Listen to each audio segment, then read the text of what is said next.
Hi, my name is Masao Kobayashi. I'm a game designer on Naruto the Broken Bond. Today, I'm going to be bringing you the dev diary for the art direction for our game.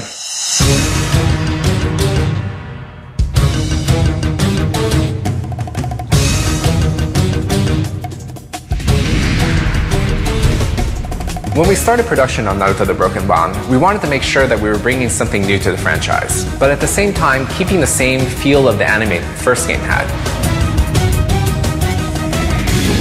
Naruto the Broken Bond is an action-adventure game, which means exploration is going to be a key factor. We wanted to make sure that our environments really supported this key factor by being very rich and very dense. We did a lot of new things in this game to make sure our vegetation looks better, as well as having different forms of life in the maps itself. Lighting is a very important part of art direction. This is because it is what allows us to provide different kinds of ambiances to the player. Naruto the Broken Bond features a very dynamic story with a lot of different kinds of contexts. We really wanted to make sure that we had a light setting that fit all of these scenes. We also created a new shadow casting system thanks to our next-gen technology. This allows us to create maps with a much more of a watercolor feel to them. The story of Naruto the Broken Bond is darker and more serious than the first one.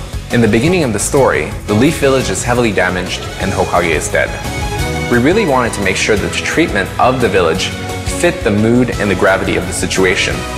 This also gives rise to the main topic of the game, which is rebuilding of the Leaf Village. Unlike the previous game, which had 2D cinematics, we wanted to make sure that this game was going to have 3D cinematics from the get-go. This meant that we had to create our models in a different way. First of all, the models had to be higher resolution than the previous game, as well as have extensive rigging that allowed for facial animation. We also created a lot more NPCs throughout the game. Over the course of the adventure mode, the player will come across more than 70 opponents, as well as a lot more NPCs throughout the towns and villages. One of the major features of this game is that Sasuke is a playable character with a dedicated plotline. We wanted to make sure that the Sasuke portion of the game was very different than the Naruto portion of the game, so we created a very different visual style to represent his inner turmoil. During the day, Sasuke's world will feel very desaturated to represent his loneliness.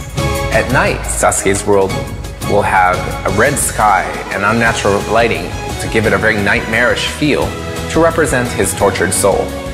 The visual style also will be supported by sound, which will be very different from Sasuke's version to Naruto. Thank you for watching and stay tuned for more dev diaries from Naruto the Broken Bond.